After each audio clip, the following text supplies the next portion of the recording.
এশিয়ার অন্যতম উঁচু চেনরেজিক বুদ্ধা টেম্পল শুধু একটা ট্যুরিস্ট অ্যাট্রাকশনই নয়, এটা শান্তি আর আধ্যাত্মিকতার এক প্রতীক। পাহাড় আর মেঘের মাঝে দাঁড়িয়ে থাকা এই সোনালী বুদ্ধা যেন পুরো উপত্যকাকে আশীর্বাদ করে চলেছে। আর এই বুদ্ধা মূর্তির পাশেই রয়েছে রোমাঞ্চকর গ্লাস স্কাইওয়াক।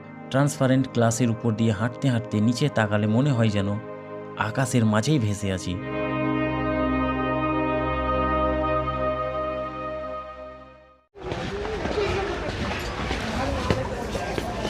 টিকিটটা নাও। টিকিট প্রাইস 100 টাকা পার পারসন। আমাদের এখানে জুতো খুলতে হবে, জুতো নট এলাও।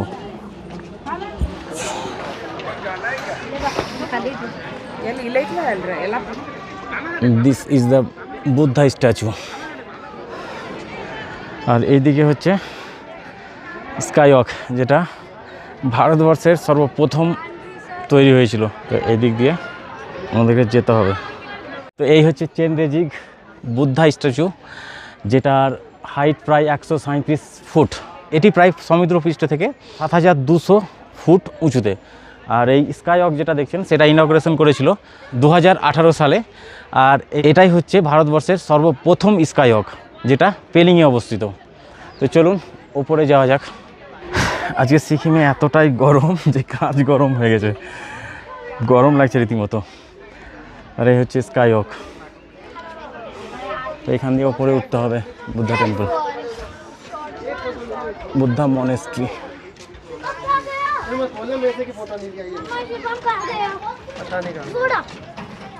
সিঁড়ি দিয়ে উঠতে ক্লান্ত। আর এখানে কত সুন্দর ব্যবস্থা করা হয়েছে জলের।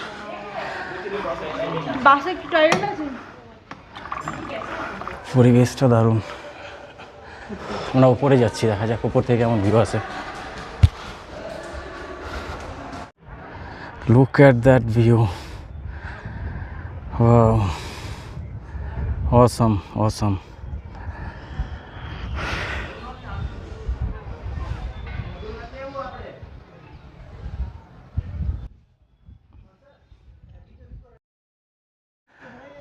এখান থেকে কাঞ্চনজঙ্ঘার ভিউ দেখা যায় পুরোটা।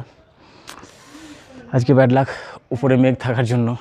এমনিতে নর্মাল পেলিংয়ের আবহাওয়া খুব সুন্দর, রোদ উঠেছে, এমনকি গরম, অতিরিক্ত গরম, রোদের তেজ প্রচুর। কিন্তু মেঘটা মনে হয় না যে সরবে, সকাল থেকে এরকমভাবে মেঘ। চলো যাওয়া যাক নেক্সট ডেস্টিনেশনে।